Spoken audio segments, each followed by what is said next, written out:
Come closer, please. I've something to tell you. Ladies and gentlemen, how do you do?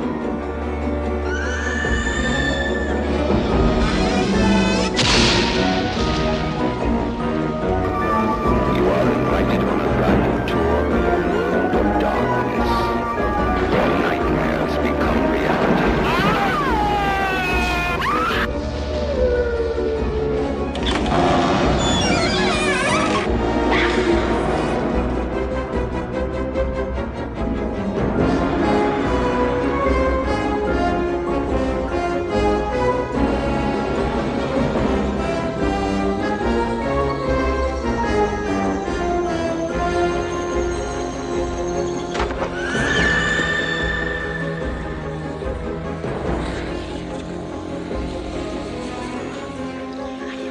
Blood and Black Rum Podcasts.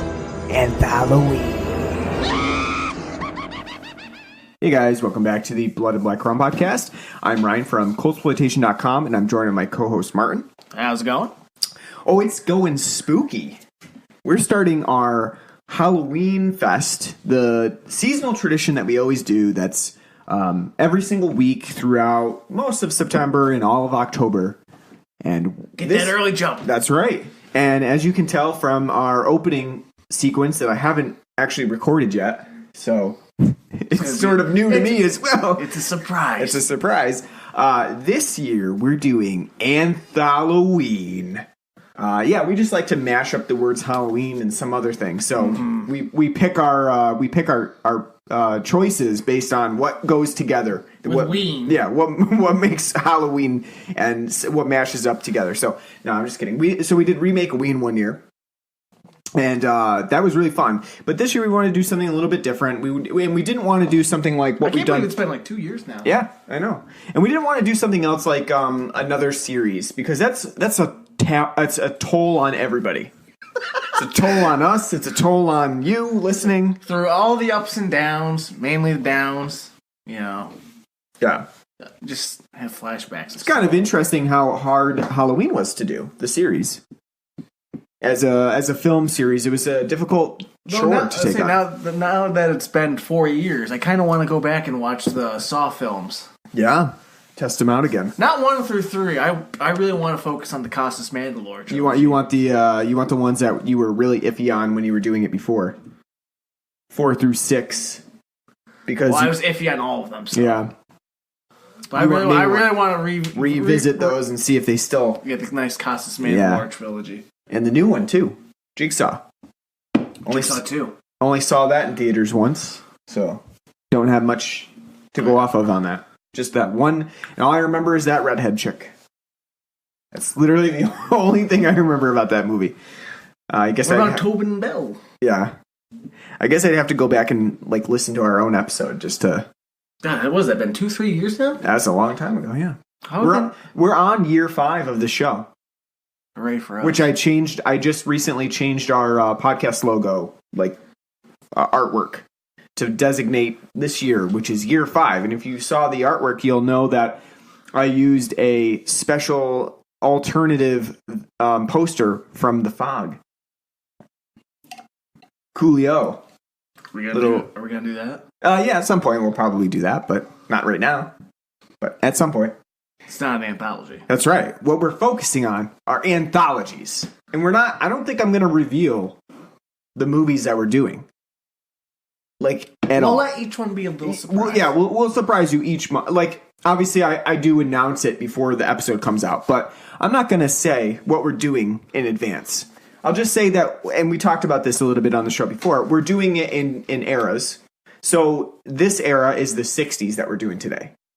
And today, we're doing the weird sort of giallo / hammer mashup Black Sabbath by Mario Bava. Now, if you are really well-versed in horror, you'll know that, or at least you'll recognize that our podcast name comes from a Mario Bava film. It comes from Blood and Black Lace. And as we've said multiple times on the show, we have not done it yet. Yeah, we've never done Blood and Black Lace. So we're saving it up for a really special occasion. Not our 100th episode, because that's in the past. Another 200. Yeah, something else. Something real special we'll do. Blood and Black Lace.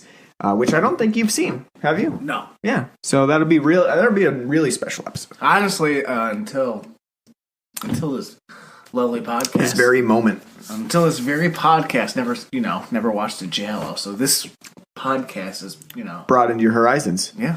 Which was the intention. I was supposed to be... You're the layman. I was apparently supposed to be, the Carl Pilkington to your Ricky Gervais. Yeah, you're the guy that just doesn't know anything. And we're just like bringing you through culture. Yeah, just the dullard. Yeah. Just going like, what's going on? Well, this is stupid. So I actually, surprisingly, have never seen Black Sabbath. But you're a shitty horror fan. I guess so. I know. You can't see everything. I've not seen every horror film, and there's probably quite a few that I haven't seen that people would be like, what? You haven't seen that one? just like that. Super surprised. So surprised that they couldn't even get out a normal, sentence. It had to be in high-pitched volume. But I've never seen Black Sabbath before, but I had known about it, and obviously I know Mario Bava quite well. Like most of his works, very well known for doing the sort of gaudy, like eerie lighting scenarios that you see, and you mean ripped from Vertigo? Well, sort of ripped from Vertigo, but also on its own as something that really influenced most giallo moving forward, and influenced Dario Argento and Lucio Fulci and a lot of other filmmakers that kind of took Mario Bava's original ideas that were sort of steeped in the 50s and 60s, where the censorship was still a little bit more onerous, and then they took those ideas further, and then they did a lot more with them in terms of gore and stylistic violence. Though Blood and Black Lace does have quite a display of violence on its own. So Mario Bava, definitely an influential filmmaker. Probably the one that most people would recognize as being I guess I'll call it an inspiration, is A Bay of Blood, which influenced again in quotation marks, Friday the 13th Part 2, which I think we talked about previously on the show.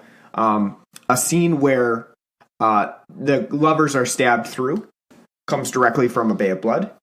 And it's never really like, I don't know if it was intentional to steal that scene, but it certainly does come from A Bay of Blood, which was first. So Mario Bava, very influential for the horror film. And surprisingly, he doesn't get a lot of credit. Like, you hear a lot about Dario Argento. You hear a lot about some of the other filmmakers from the 80s, 70s, and 80s doing giallo films. But you don't hear a ton about Mario Bava, which is a shame. Like, had you heard of Mario Bava before this? Just from you. Yeah. And obviously you weren't really well versed in giallo, but I think that it's a shame that Mario Bava he's not a bigger name, because he does have a lot of works underneath him. One of his bigger ones, besides Bay of Blood and Blood and Black Lace, is Black Sunday, which is another really fun film. And I think part of it too is that sort of the decade that they came out in, especially for American viewers, Hammer films certainly overshadow Mario Bava's work because there were just so many, and they all came out, and it became sort of a like a cult thing to be able to say, yeah, I saw those Hammer films. Well, I think too, Hammer films did enough to push the envelope, but enough to like get by like being totally censored. Yeah. The Italians don't have that, especially in America.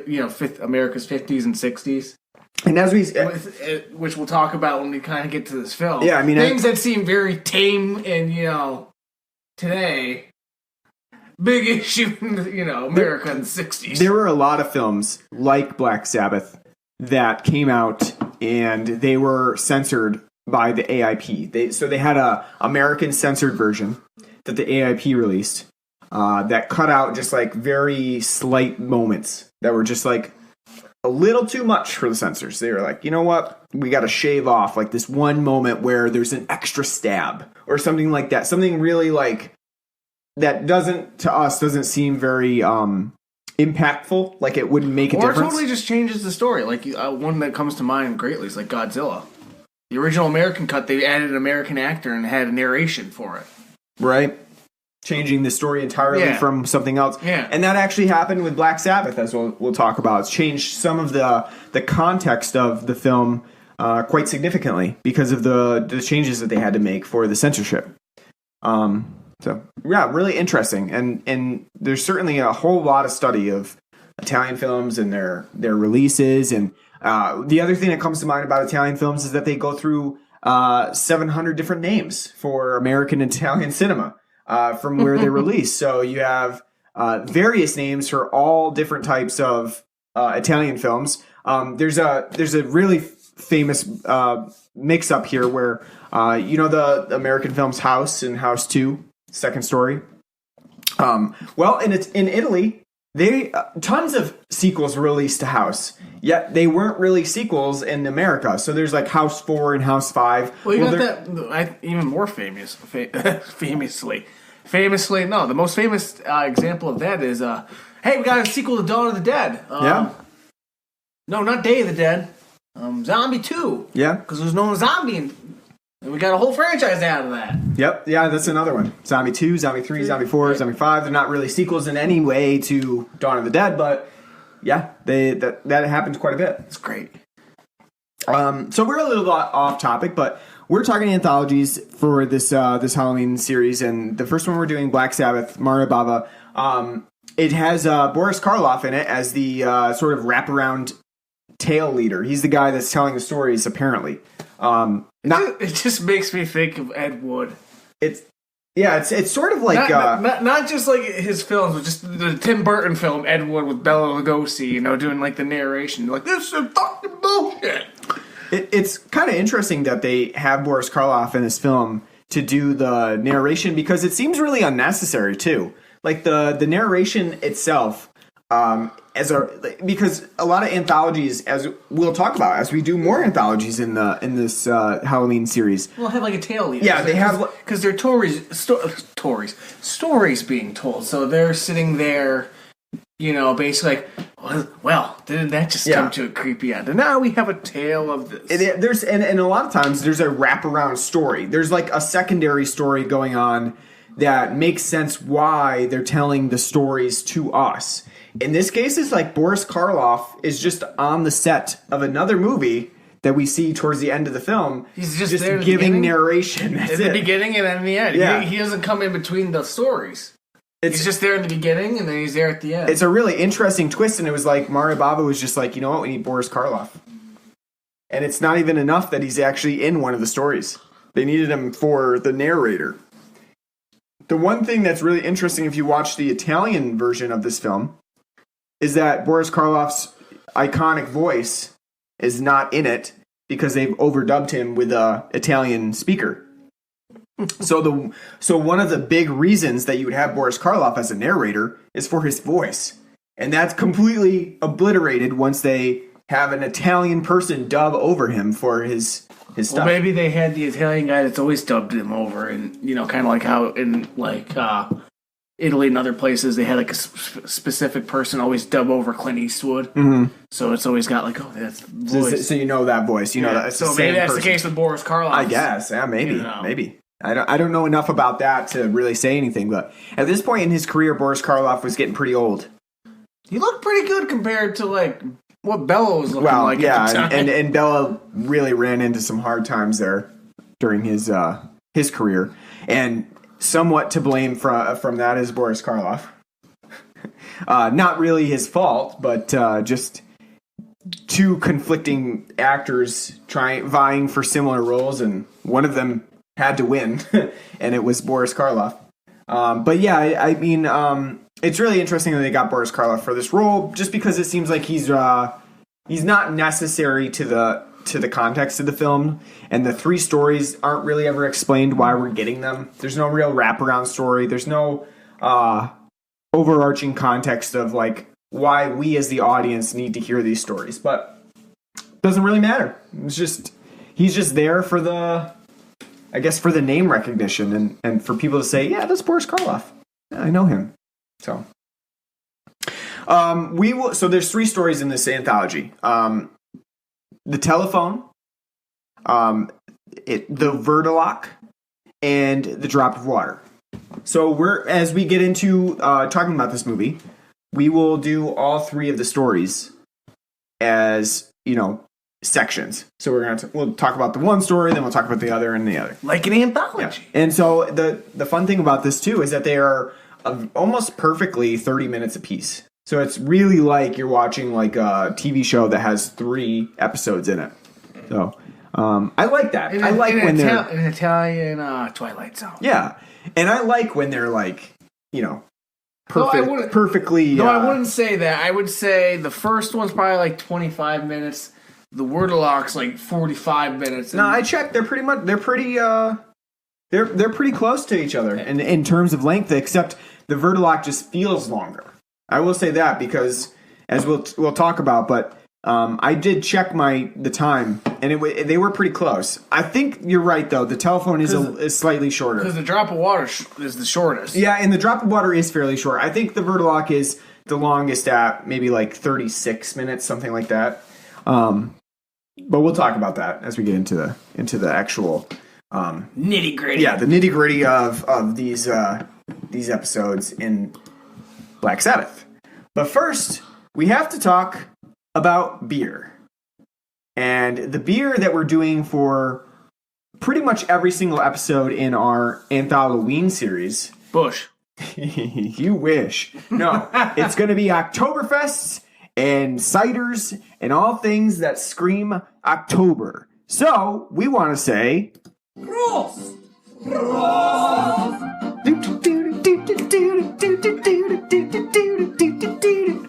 Yeah, we're not German at all, but I am. You are, yeah. I'm not. Sorry, I didn't mean to speak for you. Yeah, speak for yourself. Yeah, but my family's from actually most Bavaria. Yes, exactly. You're from Bavaria. That's right. Pfaffenhofen. But we both are really big fans of Oktoberfests, and we like to experiment with different ones because it is interesting to note how different Oktoberfest can be from the traditional German Oktoberfest to the more malty American Oktoberfest. Now, the thing is, and we have brought this up before, we kind of say the malty American. German Marzens are malty. They are. But nowhere near as malty, though, as what, we, at least in the Northeast with Oktoberfest, get. Yeah.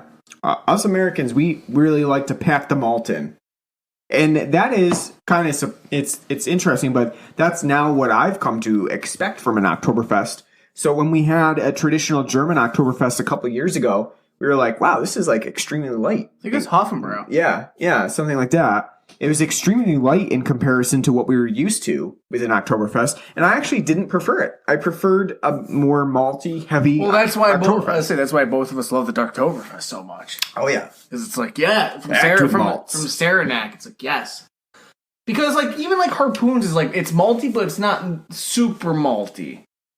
Like, it's got no. And we'll try, and I'll definitely, even though it's super expensive, definitely try getting some of the German ones on here too, so we can give it a little different. Yeah, and it's been, and to be honest with you, it's been a while since I've had like a Hoffenbrau Oktoberfest or a Paulaner or what's had any of theirs. So yeah, it'd be nice to go back and visit because you're right. Because up here, it's basically you live and die by like unfortunately like Sam's Octo. Harpoon's Octo, Genesee's Octo. Yep. So, well, we got something new. Yeah, we got something new. I don't believe that we've had it on the show before. This one is. Well, your last Untapped check-in on it was 2013. So I don't think so. But this one is on the very heavy side of malt. This is probably close to what the Darktoberfest is for Saranac. It's very heavy. It's almost to the point where, as you said, it's like a sort of a brown ale, or even coming close to sometimes like a portery type of beer with the heaviness of it and the malty features. Not in like actual taste and mouthfeel or anything like that, but just like kind of, as you said, biscuitiness. Yeah. Because it's definitely doesn't have like the like overall carbonation or because brown ales kind of tend to be a little bit lighter too, and this is actually pretty heavy. Yeah, it's a heavy one. Not near heavy enough to be like on the porter side, but it's definitely a nice roasty toasty. If we were outside right now by the campfire, this would be a good. What we're talking about is Left Hand Brewing Company's Oktoberfest. Their marzen lager. They're from Longmont, Colorado, and we get a couple of different beers of theirs up here, but not too many. Their milk stout is very. The milk stout would probably be the most popular beer that we have up here from Left Hand. I have had the Oktoberfest before. It's got a lion on the cover, on the front of the can, and it is what they would. They even call it themselves a very heavy malt flavor with a lot of toastiness to it. And I did hear it described as biscuity, and that is a very appropriate adjective for this beer as well. They also call it spicy and clean, and I would agree with the cleanness at least. Spicy, not so much. Yeah, I don't know how spicy it is, but it definitely is a clean, very smooth drinking Oktoberfest. With that, actually, in a packs a punch too, it's about 6.6%, which is on the higher side for an Oktoberfest. I don't know that they really go too much above that. I think they probably actually more stick to like a 5.5 range. 5.5. Yeah, something like that. So 6.6 is pretty heavy alcohol content for an Oktoberfest. But what I like about this is the heavy malts, that flavor, the biscuity flavor to it. And then also there's a relative lack of hops in this, so that you don't really get a hoppy flavor to it. Some people like to do an Oktoberfest that's kind of a balance between malt and hops. So you sort of get a hoppy flavor along with that malt. And while that's not too bad, I do prefer the malt flavor to be really a lot more forward than the hops in it. And so this one is high on my list of good Oktoberfest. The only thing I will say about it is that if you try to drink a few of them, certainly after two, you're really starting to have sort of a palate exhaustion, I would say. Because it's so heavy, it's not really an easy beer to session or drink a few of. No. You want to stick to maybe two, maybe three. And that's pretty much it. No, I totally agree. I really enjoy this beer. It's very good.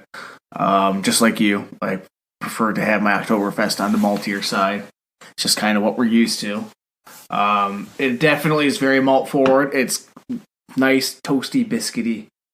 It's got a very clean finish, very smooth and easy to drink, but because of that heaviness with its malt content and alcohol, it is, you're right, like a 6-pack of this would be you couldn't session it or anything. It'd be like, you have a couple and be like, oh, I'm good. Yep, it's tough to get through.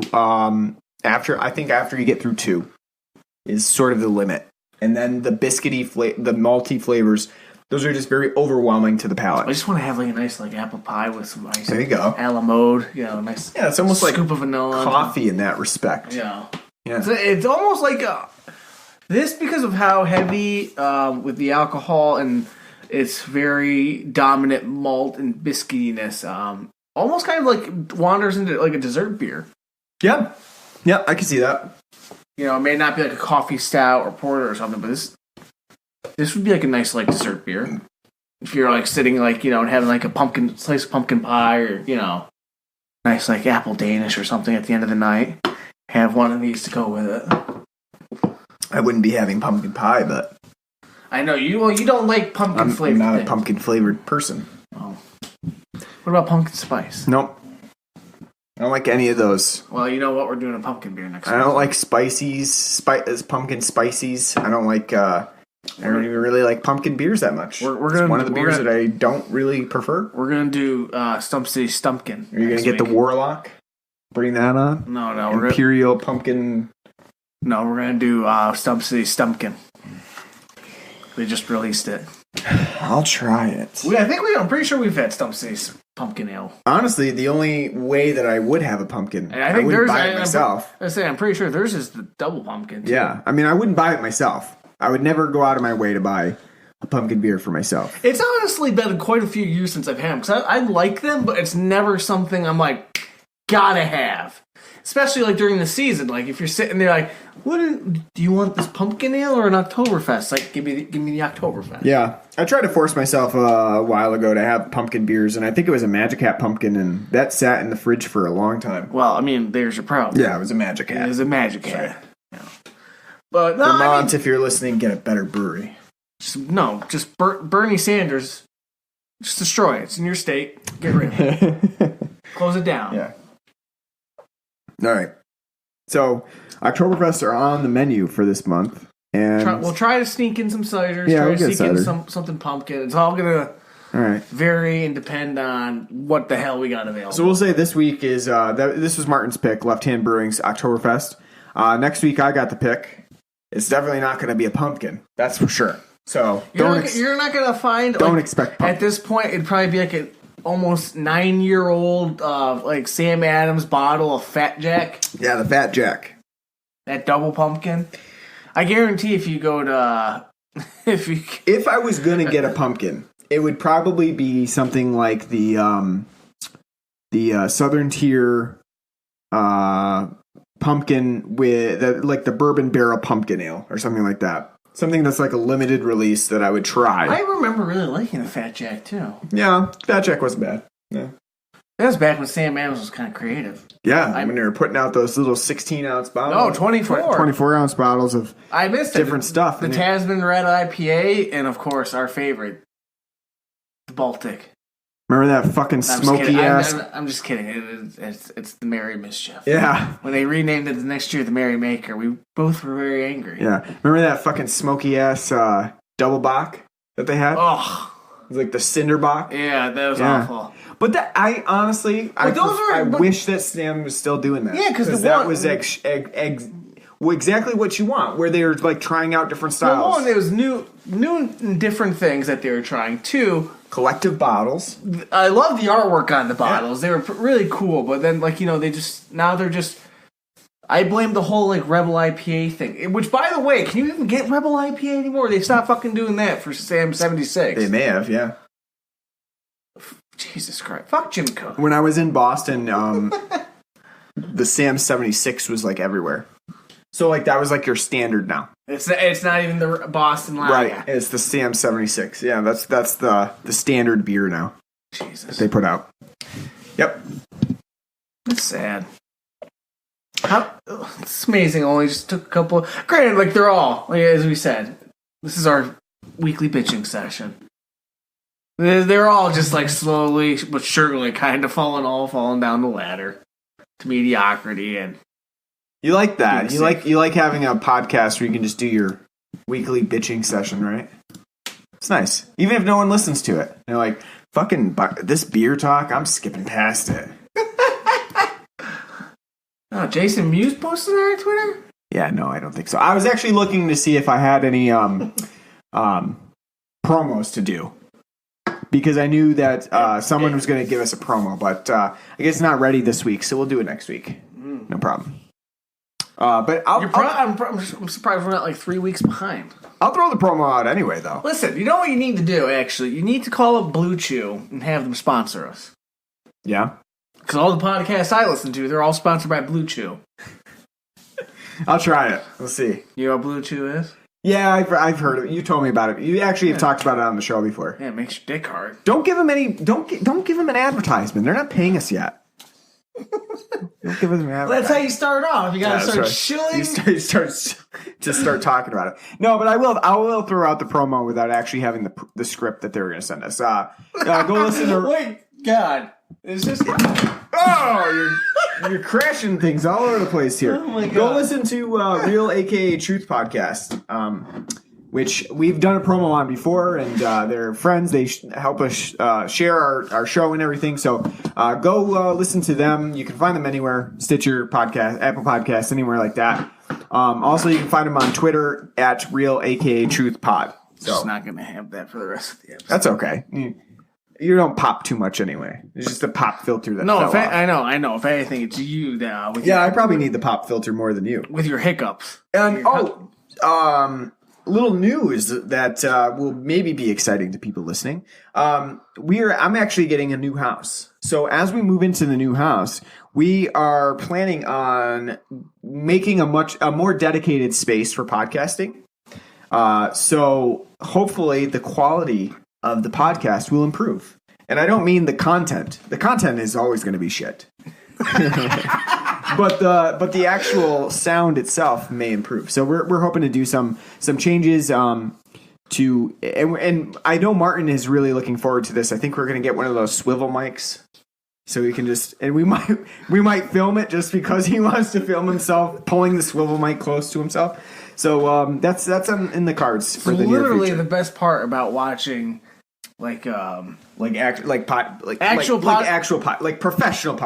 podcasters or Not us. or like radio hosts, just watching them constantly mess around with the mic. Right. So you'd be great. No, that's gonna be our Tim and Eric-esque, riff. I'll be doing the fucking jingling around the mic, and then you're gonna be Joe Rogan just sitting there statuesque, not even fucking like. You ever watch Joe Rogan? No, I don't. No. He just sits there and he's like, "Wow, man, that's really cool. So how the fuck does that work?" Wow. And he's just sitting there. You gotta look. I know. Gotta look at me. He's just sitting there. Him, I know. And his shoulders just like tight up against his fucking bulbous head, going, "Yeah, man, that's wow." So tell me, Neil deGrasse, how does that work? Really? Wow. Yeah. That's I know. All right, we gotta get to the show. We gotta get to the actual Black Sabbath. This is the show. This is the Halloween episodes, and we're talking about Joe Rogan. I mean, he's scary enough for sure, but we gotta get to the Halloween stuff.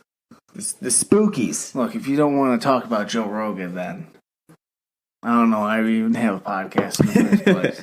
We gotta get to the spookies. All right, so damn it!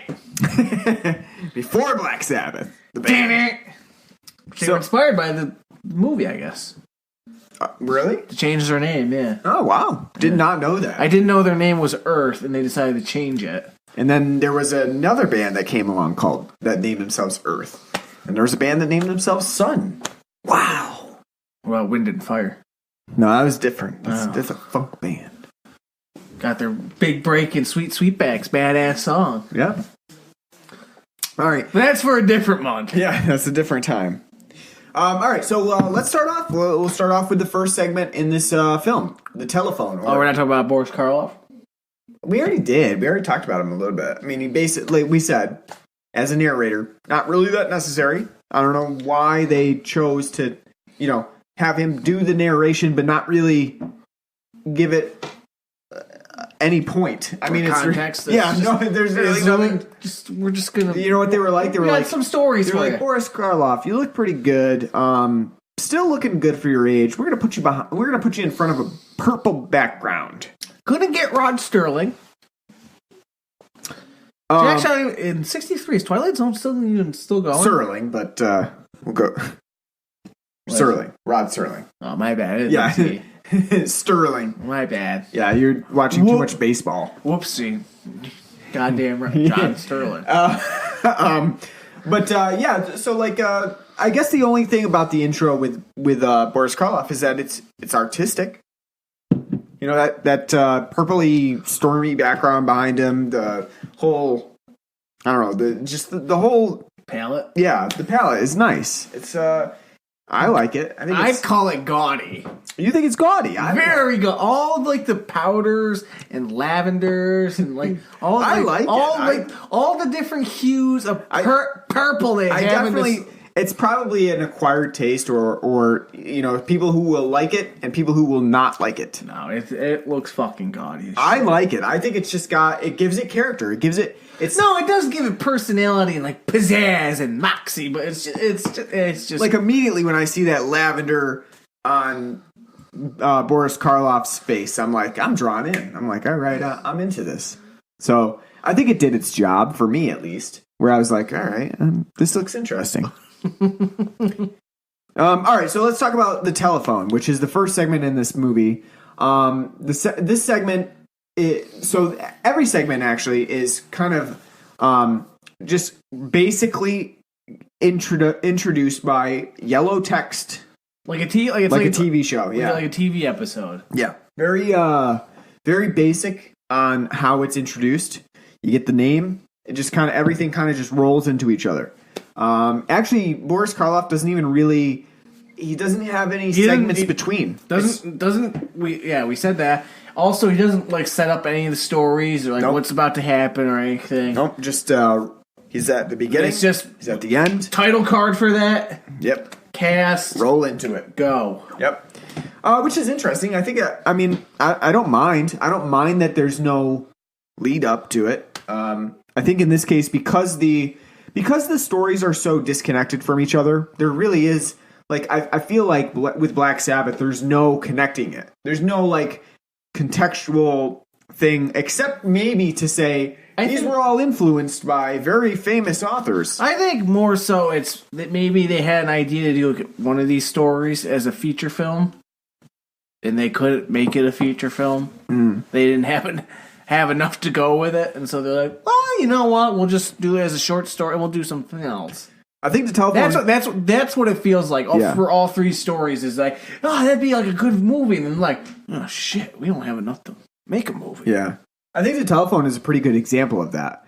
The telephone is a short story that really is so short that even as a short film, it's too long. 30 minutes is... And I guess it's maybe not 30 minutes, a little bit shorter. But... even that is too long for the telephone because it is a story that really doesn't have much going on. The entirety of the opening parts of this short story are just a woman who won't answer the goddamn phone, and the annoyance makes you thank God for answering machines today. Which again is kind of an antiquated thing because who the fuck has a landline today? The annoyance of that phone ringing is just like to the point where you'd be like, just throw it out the window, just get rid of it. Because I don't want to hear it anymore. And that's from watching this short film for like 20 minutes. So somebody living that's rough. But I think that this short film really, it did not have much to go on. And so if it was at all intended to be a feature-length film, someone had a really bad idea. I mean... because there's just not that much going on. Well, I think it could have been a feature-length film if they just, like, you have to add substance to it. So, like, maybe have the premise set around about a stalker who, is stalking them and calls them up. It's, like, it's very early, like, Scream-esque. I mean, I think that this is, like, so it has giallo tendencies, it has the black gloves, it has a knife, and Bava even seems to be hinting at that, like... well, the killer doesn't wear the gloves. Right, exactly. So he's hinting. We see a woman wearing the driving gloves. We see Mary, who is what the short considers to be the lesbian lover of our main character, Rosie. And she's not wearing... considers. She is the lesbian. She is, yeah. And so she's wearing the driving gloves, and she's pulling the knife. Which is sort of Bava's wink to the audience, like, yeah, this is sort of a giallo, but I'm going to mix things up a little bit. And so we do have that in some ways, but I think that the telephone really plays out like it could be a scene in a giallo film, not a full-length story. Or an act. Yeah, right. I would say like an act. It's a very... I would say that it's elongated to... It's like... I would say a problem. It's elongated to a problem. It's not... there's not enough substance to really make it so extensive in this movie. See, I would disagree with you. It is long, yes, but it's, I think, by far the best short story. Okay, so we got that out already. You think it's the best short story of Black Sabbath? I do. As somebody who's been unfamiliar with giallos coming into the podcast, I've come to find I kind of like them. Mm-hmm. I like the murder mystery quality. I know they all have like a lot of, and they've all been of varying quality, but I like them. And as a premise, I like it. It's simple. It's easy to follow and understand. Some strangers calling this woman, harassing her and stalking her and watching her. And she's afraid for her life, and it plays out. it's a lot. It's not like as nearly as in depth as like the second story we get, but I think the intrigue alone of what goes on is interesting enough. Yeah, and then there's a twist in it too. It's not just playing out as you Well, they all have expect it to be. little twists, Yeah. but And I mean. But I do enjoy this probably the most. But you're right; it is long for what happens in the story. I think it's just repetitive. It's there's a lot of things that keep happening. Well, like, I think the fact that they're not able, because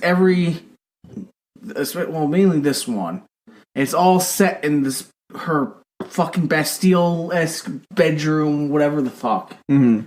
So the fact that they're limited to this one, setting, I think limits the dynamics of what they're able to do. Right. Story-wise. Like, she's not able to, like, I'm going to go to the police or do this or that. It's all just her bedroom, her home. Yeah. I just think that taking it as a giallo, it's not the most fleshed out giallo film. The twist is it's pretty obvious. I would say that it's still a good twist in that though the audience expects it, it's still fun and it still has that sense of like humor about it. That she invited this woman to her apartment and she pretends to be the killer, and yet she's actually not the killer. And Bava kind of plays with your expectations, because even towards the end of the short, we see our character Rosie laying on the bed as though she's been poisoned. She was trained. Yeah, she was tranked. And Mary writing a note. Because her girlfriend even says, Yeah. Like when she's like, "What is that? Poison?" I'm just kidding. No, it's trank. You need to calm down. Back when the barbiturates were just flowing free, Yeah, so she's writing a letter and saying, I pretended to be this killer because I wanted to come over and see you one last time. Which that's unnecessary. Adding the whole like, I was just doing it for giggles because. Oh, you mean adding the letter? Yeah. You didn't want the narration of what she was doing. Yeah, because it's obvious. Because when she was like, Rosie calls her up and is like, "I'm so scared. He's threatening me." And she's like, "Oh, this is a perfect opportunity for me to get back in bed with this woman." Well, because she was like, she's like, "Oh, I thought you said last time you didn't ever want to see me again. That it's it wasn't gonna work out for you." Like, no, I'm so scared. I need you right now. And then she's like, "Oh, I'll come over. I don't hold a grudge." Wink, wink. Yeah. So it's actually. I would say you were kind of joking about it, but it is pretty progressive for this film. It is. No, it is. And especially because Bava never really does have a very like lurid display. Like, yeah, they're lesbians. Oh yeah, they just got undressed together. Well, stuff like that. It's a lesbian relationship, but the other one, our protagonist, she's bisexual. So Yeah. it's, I did like the fact that there was never like this really like pornographic moment where it was like, yeah, they're lesbians. It was more so. Well, I think that they wouldn't be able to get. No, but even in Italy in 1963, they'd be like, but still, the understatement of it all is kind of nice. That they're just like, yeah, you said you didn't want to see me again, and but I couldn't stay away from you. Stuff like that. That's all understated lesbianism, and I liked it. I mean, I think, and the funny thing is that it was then re-released in America with that stuff cut out, because even that was too risque for American audiences to know that these two women might have been rubbing muffs, Not might, they are. Oh, yeah, they are. For sure. Did you see those fancy nightgowns that they were wearing? Mm-hmm. And obviously Rosie, too. She's got like a bathrobe. A house robe. What the fuck's a house robe? A work robe. She's got all the robes. So she's definitely ready. Robespierre. She's got the sex robe. That's the one that just has like the sash around the middle, but nothing else. That's just a sash. Yeah. So, but I did like the understated lesbianism. That's a very cool aspect of this. That is like, it's just very low key, minor, but still an aspect of the film that makes a difference in the storyline. And I think like we didn't watch the American version. So, but I think that you would miss something with that cut out. Like there would just be something lost in like, why is she calling this lady to come over? You know, just really randomly calling another lady who's wants some vengeance against her. It wouldn't make sense. I think that you would lose something in the translation of it. So I was thinking, see, because before like we got like started getting things into when we introduced her into the story. I was thinking maybe the direction it was going to go was, Rosie used to be with Frank. He goes to prison and she breaks it off. Mm-hmm. And now it's going to be a plot against her with Frank and the other girl being like, you fool, we were lovers this entire time, you know. We're going to get rid of you, you know. Yeah. I do think that the inclusion of Frank as the actual killer is a little bit on the nose. Just because of the... You know, we get that newspaper article that slipped through where he's literally giving the newspaper article that says, you know, Frank has escaped prison, stuff like that. I think it's a little on the nose just because it's so expected. But at the same time, I guess Bava was thinking, you know, your expectations were already sort of pushed aside because, you know, you see another character, a woman character who could be the killer. So you're not thinking that Frank will actually be the one that has been there the whole time peeping on Rosie. He's got amazing eyesight to be able to fucking track her movements through the tiniest little slit in her blinds. Well, the one thing I liked about Frank, too, is that in the whole story is that you can't really assume that Mary is the one that has been doing the peeping because it doesn't make sense. We see the eyesight. We see the peeping coming through the blinds. And then we see Mary on the other end of the telephone. So there's really no way that Mary could be like running back to her house from the blinds unless they literally live next door. And Mary does get there pretty quickly. So maybe they do live next door. I don't know. But as an audience member, like you can see like it doesn't really make sense that Mary could be in these places all at once. You have to suspend some disbelief if you're going to think that Mary is the killer. Just doesn't make sense. But the telephone has like a lot of aspects of Bava films that would come to play later on. So especially in like Blood and Black Lace, you have the very ornate living areas, like you mentioned. Porcelain. This lady has fucking antiques everywhere. Porcelain, yeah, just like porcelain lying all around, like a sofa and a chair. Like the whole set of not just this story, but like all the sets. But this one, like in particular, is like. Is this her apartment? Is this her house? What the fuck is it? Very much a trope of Bava films. It sounds like you know she lives in this big ornate mansion, but everything that should be in a house is just crammed into this one bedroom. Whose bedroom is literally like you open the door like, hi, this is where I sleep balls naked at, you know? Yeah, and the kitchen. Yeah. But that's just a trope of Bava film. And the other thing is the constant color schemes that are happening. The telephone probably isn't the most colorful short in this movie, but it does have its color elements. Like the telephone. The red telephone. Yeah. Signifying death! Red and black telephone. Don't you love that? Yeah. Symbolism. And Bava does love his telephones, too. Not only is the telephone featured here, it's also in the third short, The Drop of Water. It's a big part of Blood and Black Lace. He loves his telephone. Well, because it's like a staple of giallos. Yeah.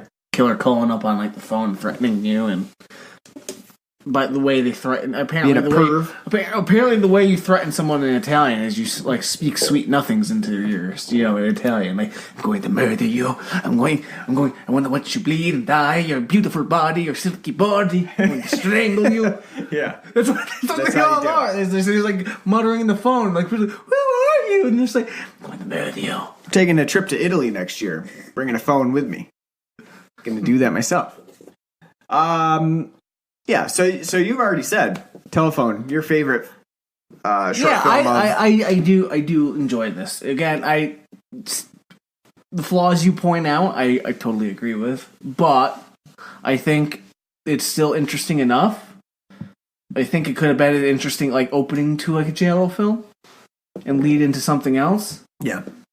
maybe the police show up and we get in ourselves, yes, you would say, nice Blitzititsky. Yeah. You know? But John Saxon's nowhere to be found, so no, we didn't get that. But no, I do think it's good. I really enjoyed it. It's, because by the time you get to the end, where, like, before Frank shows up, you kind of think, like, it's going to end on, like, oh, this is all just a big joke. It's kind of like April Fool's Day, like where, you know, right. Nothing actually really happens in the film. You know, it seems like she was just led on, and it was all just a joke to get Mary there. Yeah. Yeah, I get you. Which that would be like the Twilight Zone style ending, and ending maybe on like a slightly creepier note, but no, they went the whole giallo around. Like, now the killer's gonna show up, and his nice suit, but he's not wearing any driver's gloves, and he finds panty stockings, and he's like, ugh. Strangle a bitch with these. Which I find to be ridiculous. You mean to tell me those didn't rip in half when he's like strangling her? Well, you know you're watching a giallo too when the female is so weak that she's like not going to stop the murderer. Well, she's also tranked up, so she's I guess. Coming off of being. I guess you can use that, but horse trained. But I do love just her just staring in awe at the murderer killing Mary. Well, both her lovers are. Both her lovers are in death throes there. So, yeah. I will say that the telephone's not my favorite, so we'll leave it at that for now. Okay. I'll also say the Wurdulak is not my favorite film. Actually, it's my least favorite of the 3 segments in this movie. The Wurdulak is based on a Tolstoy story. This is the part of the series that we call Ryan's English knowledge background. Actually, I don't have much knowledge on this. I don't have any knowledge on Tolstoy's Wurdulak. Well, why weren't you instead of taking that class in the King James Bible, maybe you should have done something more practical, like Russian literature. Russian literature, yeah. So Tolstoy wrote the Wurdulak. Actually, it's like the family of Wurdulak or something like that. And this is loosely adapted from it. Although, if you read the summary of his story of the Wurdulak, it's pretty similar. They used quite a bit of the storyline from Tolstoy's story, which is actually a novella, I guess.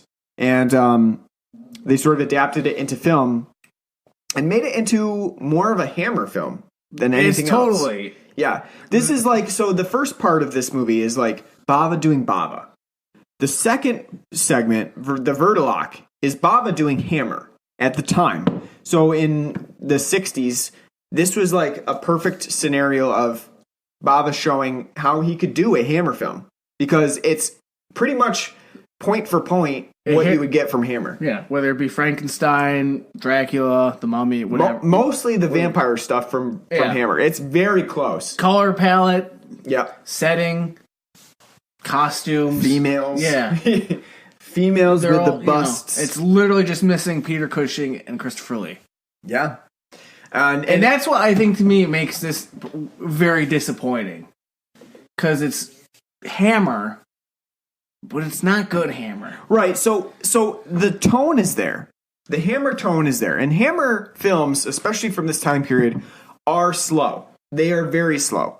But they do have some redeeming qualities in that. They have like Cushing or Lee. People that can really... Very reputable, talented... They really can sustain the screen time. And the Wurdulak doesn't really have that. It has Boris Karloff, who shows up as the patriarch of this family. His name is Giorgio. His name is Gorka. He's the patriarch of this movie, or this short film.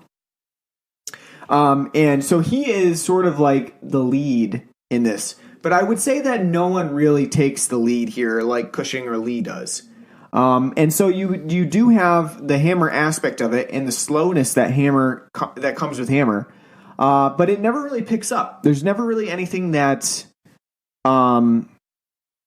seems surprising about the Wurdulak. I will say that, because the Wurdulak is basically a vampire story. And it's pretty straightforward in its vampire story. But it doesn't have the suspense either that, like, where you'd have, like, in a Hammer film, like, Cushing as Van Helsing, like, stalking, like, not Christopher Lee, perhaps, in this scene, but, like, one of the vampires, that have been recently turned and trying to figure it out and the mystery behind it. Yeah. here it's all very straightforward, and there's no real tense moments that you would get in, like, say, like a Hammer film. Yeah, because it's literally aesthetically, musically, sound effects, everything is like beat for beat Hammer. But I don't think the actors in the film nor the story itself are enough to carry it and make it as interesting as a Hammer film. Yeah, I would say like the Wurdulak storyline of it's they call it a corpse that comes back. In this case, after not a corpse, a Turk. Yeah, Turk. Well, the Turk is the one that puts it together. First off, he's the one that's responsible for the Wurdulak. But then the corpses that come back, I mean, they're basically vampires. They want to suck blood. When they suck blood, the person turns into a Wurdulak. It's a vampire story, plain and simple. And I would say that for the most part, while the set pieces are nice, you have the classic, like origin Sleepy pieces, Village. yeah, Sleepy Village, horse riding, clothing design. All of that is really well done. There's the plot itself just doesn't really land. It's very, very slow. It's a lot about developing the characters.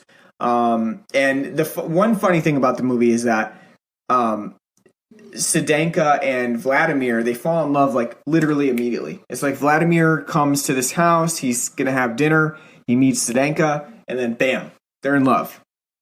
No, he's in love. Doesn't that always happen to you? You just go to somebody's house, you see a new woman, and you're like, I love her. Well, I'm gonna elope with her. I know this isn't real love because there was no soft focus lens. That's true. If it was true love that he was feeling for her, there'd be, especially in the 60s, very big soft focus lens on that woman. But there's not. The one thing that I will say about the Wurdulak that I think works pretty well is when the child comes back from the dead. Yes. And is sort of like standing at the doorway, just like putting his hands on the doorway. Like a fucking omen. Yeah. That's a pretty good scene. Because the child is disconcertingly weird looking anyway. He's like both 3 and 15. Because his hair? Yes, exactly. Like he's like very disconcerting to me, even when he's alive in the film. I'm disconcerted by the one son, one of Boris Karloff's sons, the one that's married to the woman Maria, and yes, the main guy. Yeah, the father of Ivan. Because I was disconcerted. I think that's Giorgio. Yeah, because the entire time I'm looking at him, like he looks like Jonathan Frakes from Star Trek and Next Gen. He looks like he's. Go look up Jonathan Frakes, Will Riker. That's what he looks. He looks like Will Riker. I'm like, did Will Riker get trapped in Russia in the 19th century on like an Enterprise mission? Yeah, I can see that. But the kid was very disconcerting to me, just because you can't tell his age, and he's very, very much 3 to 15, and it'd be great if he one face he looks like a child, and like another one he looks old and decrepit. That'd be a good idea. Kind of like in the Kids in Akira. Yeah, the old like telepathic. Yeah, I know. kids. Yeah. I wish that they had actually shown more of the kid, because like after he comes back, they really don't. They show the adults that come back as Wurdulaks, but they don't show the kid. They don't show his actual face or anything. Well, I think they show him at the door, but then after that he transforms into Boris Karloff. So even greater evil. I think though, his like the blue lighting, that I think was a good use of like that blue lighting, because when he's outside, because he's saying he's cold, they can kind of, that was really cool. I think a good use of that. And that that worked well. Yeah. But other than that, I think it's safe to say that, for me at least, this was my least favorite of the 3 segments in the film. I don't know about for you. I'll have to think about it. All right. I'll have to think about it. We're not there yet. I mean, like I said, I think it's a good idea, because again, I love Hammer horror. Mm-hmm. Especially like the earlier films where, they were doing fun, interesting things. Obviously, like all films, down the line, they get perpetually worse and worse. But, like those first few ones, like the remake of The Mummy and, Dracula and Frankenstein, they're very good. Those films really show how underrated an actor Peter Cushing is. So you kind of like it just because it's I really do like the aesthetic and like what they were trying to do. I just don't think it's the story and the actors are there enough to carry it. And I think some of Bava's touches kind of are a detriment too. And you don't like the sound effects. No, that fucking wind whistling and howling the entire time is abysmal. Yeah, it's a very I don't know, it's a stock sound effect, and it does crop up and hammer, but in here... Well, it's throughout the entire thing. Yeah. 35 minutes of just the wind... wind whipping. It's obnoxious. Yeah. Though I will say the best part about the whole thing is when Boris Karloff's riding his horse. It's the Ocarina of... Every time you see him riding, it's the Ocarina of Time intro. You just need to start playing, the Zelda theme. I do like that it's very clear that he's not really riding a horse. And then the film at the end makes it clear that he's not riding a horse. So I like that because it was sort of like a tongue-in-cheek, like, yeah, we're going to make a joke about it. Because we also realize that this does not look like Boris Karloff is riding a horse. It would be very impressive for a man of his age. I was thinking that. Yeah. Be, running about on a horse, Yeah, especially at the beginning when it says, it says starring Boris Karloff, and then you see the guy riding the horse, and it actually turns out to be Vladimir.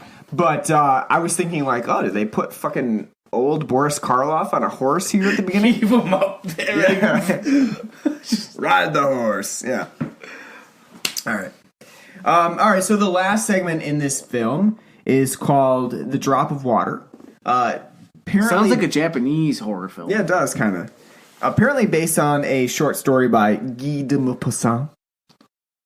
Which is also based off of Edgar Allan Poe.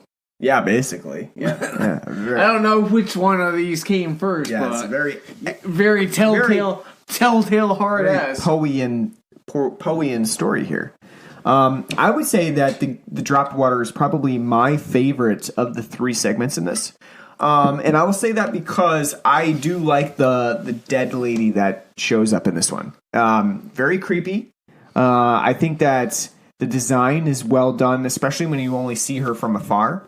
And I like to say that she's like the Zelda of Pet Sematary for this film because very creepy. The wasting disease that she apparently has, as an older lady, kind of wasting away. Pretty realistic to how dead people look when they have sort of wasting disease or something like that, where they're old and decrepit and stuff.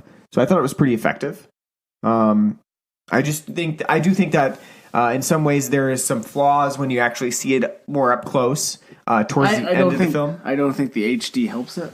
Oh yeah, probably not. I think as much as I was kind of joking with you about it, I'm like, no, it looks like a fucking rubber mask, like really plasticky and yeah.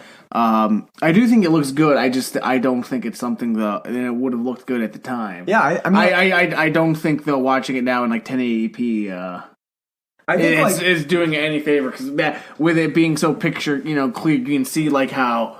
Like, yeah, that's like a fucking plastic mask they just fitting on there. Yeah. Yeah, I think like if there was a little bit more, crunch and stuff like that, you would not see all the details, so you'd sort of get a better picture of like, wow, that's kind of creepy, I do but I do agree it works. And the other thing I like about it is that it shows Bava sort of figuring out some more of his creative lighting elements.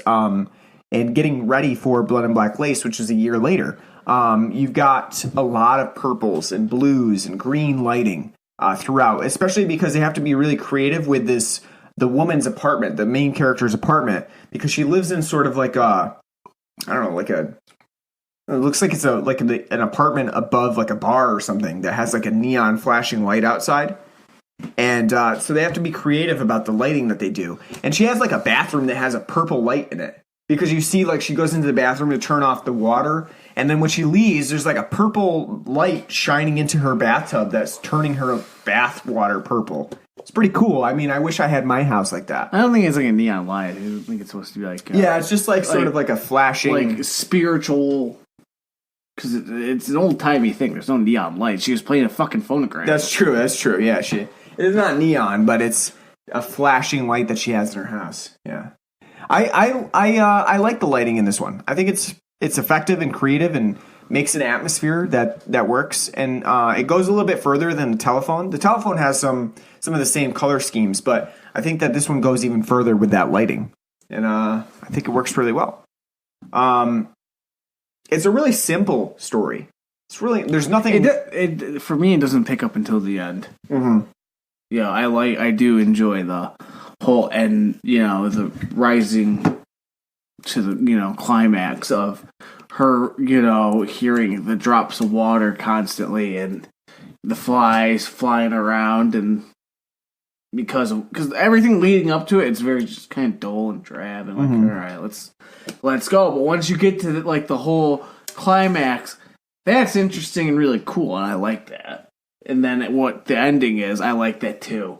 I think the thing about it is that at least we don't have to. The story is not as long as the Wurdulak. You don't have as much lead up, even if it's a longer lead up to it, where you have her going over and doing the whole, the finalization of this woman's burial.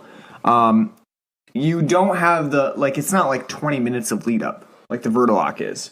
It's a shorter lead up time. So even though, half of it is spent on lead up, I don't think it's too long. I think it's like a perfect length for the story that it's telling. I think it doesn't help though that because it's following the Wurdulak, it feels like it's forever. That's true. Yeah. I mean, it does feel a little bit longer because of that, but I definitely like this one, and I like the end too because it has that sort of like wraparound Twilight Zone theme about it. That's what I like about it too. I love the whole fact that because she stole this ring and is haunted and killed for it, the person who finds her next steals the ring as well, and then it all wraps around like she's going to suffer the same exact fate.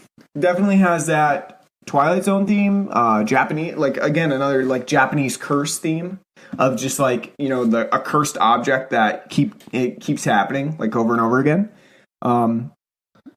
Cool idea. Now I want to know what the fly represents for where the ring is and constantly following them around. Mm-hmm.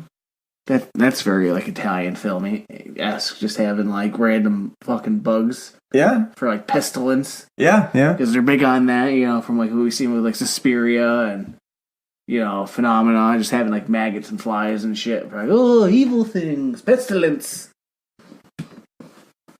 But I did like that. Yeah, I mean, I think that it's probably one of the more. It's simple, but it's effective, and it doesn't really overstay its welcome.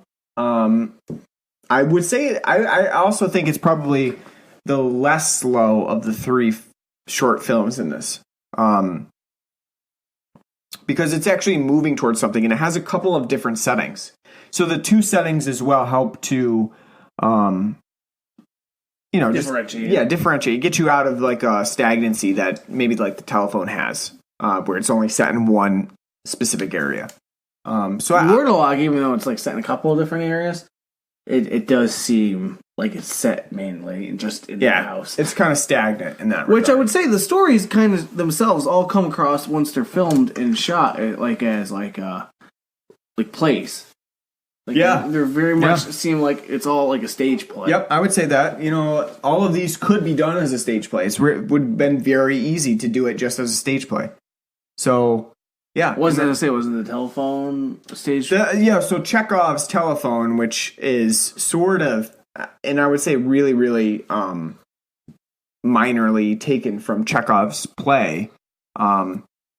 It's influenced by a play. Still going on. It's ad infinitum. Yeah. So, I like what Bava's doing here. He's taking classic stories and he's kind of giving them a twist for the 60s and sort of ramping them up a little bit. And I think what we get is, especially for the 60s, something that kind of pushes boundaries a little bit. Might not seem like it now, especially watching things like The Telephone, where the lesbianism is really sort of minor. It's really not. It's not explicit. It's explicit in the sense that it's said. It's explicit in the sense that it's said, but it's explicit in the sense that it's not explicit in the sense that it's not shown. Right. Exactly. There's no physicality to it. Yeah. It's just they were once lovers. Yeah, and I think that's interesting. I think in that respect, it's sort of ahead of its time, and a really interesting anthology series where Bava can show, what he does and try to riff off giallo films, and then also tackle Hammer films in the same sense. And I would say that, you have the Telephone as being sort of like Bava. That's Bava. Then you have the Wurdulak, which is Hammer, and then you have the Drop of Water, which is sort of Bava and Hammer. Because you get a little bit of both. It is gothic, yes. Yeah, you definitely get a little bit of both of those combined together. So I like that. Because it's not giallo, but like an Italian supernatural. Yeah. With the aspect of the woman. Like, it's kind of like, reminds me of like the supernatural moments like Phenomena or Suspiria. But, it does have like, with kind of how the stalking's going kind of like a giallo. So no, I agree with that. Yeah. I'm kind of curious though to why he chose a couple of Russian stories for this. Just what was the inspiration behind, or what thought process went into the stories that you decided to I'm not adapt? Sure. Yeah, I don't know specifically why. And like I said, the Telephone is really loosely adapted. I don't know what the inspiration was for it, but interesting nonetheless. Yeah. The other thing is that we didn't really talk about throughout. The Telephone's soundtrack is really interesting. Yeah, I love that. I love the little. It's definitely got the best score. The nice little jazzy, straight out of fucking Lupin. Very, very minimal jazzy bass lines that are throughout, and it's like what I call a sneaky jazz. Like some of those someone's up to no good sly jazz. Yeah, it's very thumb snapping. Sit there and kind of, you know what? It does kind of remind me too of Jeff Goldblum's album. Not the big band or the loungy. Yeah, not the big band or the stuff where people are singing, but just the regular, just straight jazz numbers. I think. Nice loungy soundtrack. Which is great because it's not that big band shit where trumpets and trombones just come crashing in like idiots. I do like that. It is good. It is very though. Not fitting of what's going on in the scene. Yeah. I mean, I really do love it, but again, it's not fitting of anything that's going on in the scene. But as I've said before, apparently Italians just love their dichotomies because that's Italian filmmaking in a nutshell. Oh, got this fucking stalking weird scene. Gonna have fucking Goblin over here playing this Euro disco song that doesn't fit. It's catchy. Don't fit though. Yeah. And then the Wurdulak has sort of a really bombastic traditional Hammer almost universal at times, almost like what a lot of them, especially for the 40s films, would just use stock orchestral music. Yeah. Cue that Wagner. Yeah, sort of like that, just where they got a stock orchestral song and they were like, you know what, we'll throw it in there. That's the best part about Night of the Living Dead. Yeah, just the stock stuff. Yep. And then I would say the Drop of Water.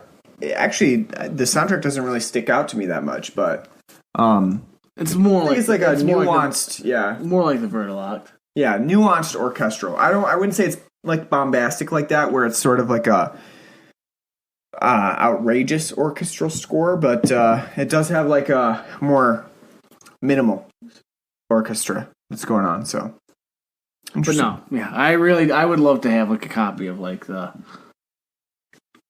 telephone because it's just a lot of fun, All right, so did you decide what your favorite of the three was?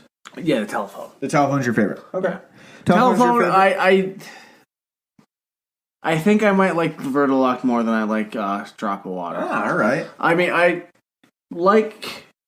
I think mainly it's only carried because I like the Hammer aspects of the Wurdulak. Because I think on the whole, the story of the Drop of Water is better. I think, especially the climax and the rising action, I think that's great. I really love the whole ghost chasing her and then what the repercussions of it are and then what happens afterwards. I love that. But I think the beginning of it beginning of that story to me, even though it's the shortest story, it just seems so fucking dull compared to the other two. You know, just her like, oh, let me go over here, find what to do with the body. Oh, there's a ring. Oh, you know, it just, even though it's like the shortest of the two of the intros, it still to me like just feels like a fucking lifetime. Yeah. That may be because of how the Wurdulak was, but I mean, but again, it's for me. I mean, if it wasn't the Wurdulak, it'd literally be a toss up. Yeah. But I definitely like the telephone the best. Yep. And it's just makes me want to watch like more giallos now. It's just like kind of get even more engrossed in the genre. Yeah. So, out of 10 mechanical horses. Well, you didn't rate yours. You said you liked the drop of water best, but what were your other two? So I would say it's the drop of water, the telephone, and then the Wurdulak. Wurdulak is my least favorite. It's just because of how you have to pronounce it. No, it's can't say vampire. It's because I think it's a really sort of redundant Hammer vampire film. That's all. Now, I think I'm curious. What would be more interesting to read, that or Dracula? You mean read the Wurdulak's Tolstoy story or Dracula? Bram Stoker's Dracula. Well, I've already read Dracula. I haven't. I've never read Wurdulak. I haven't read Dracula, but I hear it's a slog. I've read it a couple times, and I think it's a pretty good story. I don't know that it's a slog. It's I think you have to be ready for what it gives to you, which is basically diary entries. So if you're not really into reading like the diary entries of a story, it's not like a narrative story. No, I know that. So, I think the whole jumping from like as like a diary, that to me just makes it seem like it'd be slog to get through. I like it. I actually have the annotated Dracula, which I like. So it gives you sort of like just annotations in the side.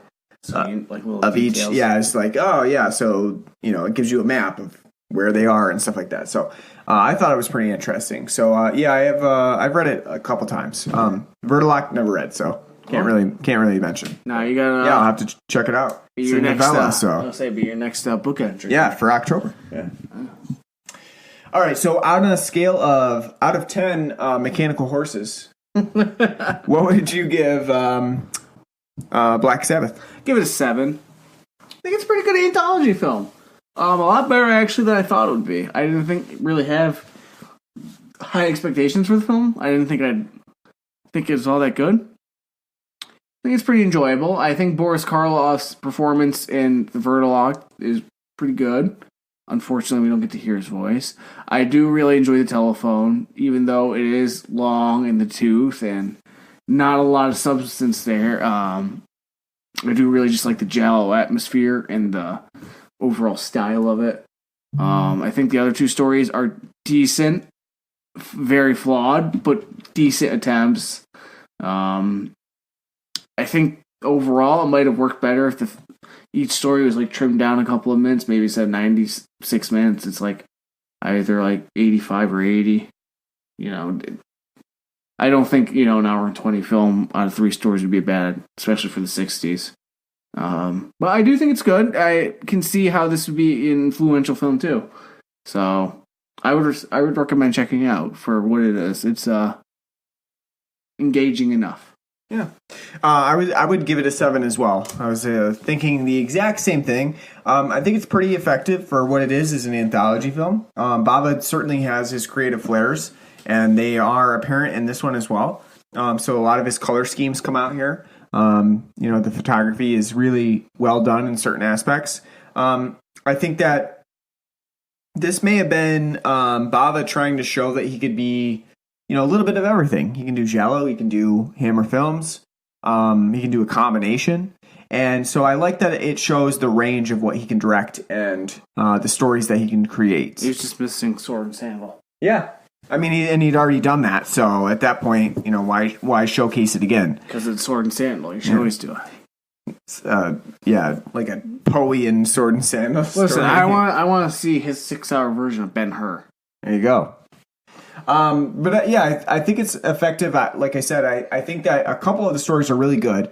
I think that the Drop of Water is a really good one. The telephone also has its moments. The Wurdulak's okay. It's definitely more of a derivative Hammer film, but I don't mind it. And I think that they did a really good job with all of these even though they don't really tie them together with any sort of context. It's more just like a trio of tales that Boris Karloff presents. I know, we just get him at the end riding his mechanical horseman. So that's it, my friends. Yeah, not only that, but take care. Then they zoom out and you see, yes, it is a mechanical horse, and there's assholes running around with brush to make it look like he's passing brush and, backdrop and a camera. It's kind of like a laugh at everything. Like, yeah, this was just a movie, and well, because he even says that, like, take care. It may have been spooky, but remember, these are just stories, Yeah. Everything's on film, but be careful to watch the door when which makes sense because that's like like the Crypt Keeper would be selling you, like, oh, these are all fun stories, but you better watch your ass, Yeah, it's interesting. Like, they just did the sort of like a meta thing there at the end, where and there's really no indication that they're going to do that throughout the film. No, just towards the end there, they pan out and there's the making of the film right there. So it's an interesting touch that Bava had. All right. So that's the end of our first anthology film in our Antholoween series. And we will be back next week with a film from the 70s. Which one? Yeah, we'll let you pick which one it is. We'll let you guess. We're not going to announce it. I'll probably put it out like next week sometime. You'll get at least a little tease, so you'll find out then. But I'm not going to announce it right now. But thanks for listening. We hope to see you back for all of our Antholoween, which will continue throughout September and October. You can find us on Apple Podcasts, Google Podcasts, Stitcher, any podcasting app that you can think of. We're on it, so leave us a nice review and give us a rating and subscribe. And we are on Facebook at facebook.com/Blood and Black Rum Podcast. We're on Twitter at Blood and Black Rum. We have a Patreon.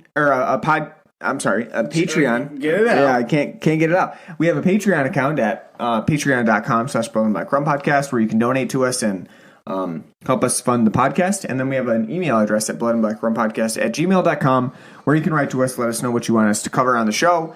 And we will certainly take that into consideration. You can also leave us in anything that you don't like about the show, and we'll certainly try to fix that as well. Thanks for listening. Please join us next time for our next Antholoween episode. And we hope to see you back all through October as we celebrate Halloween. Take care.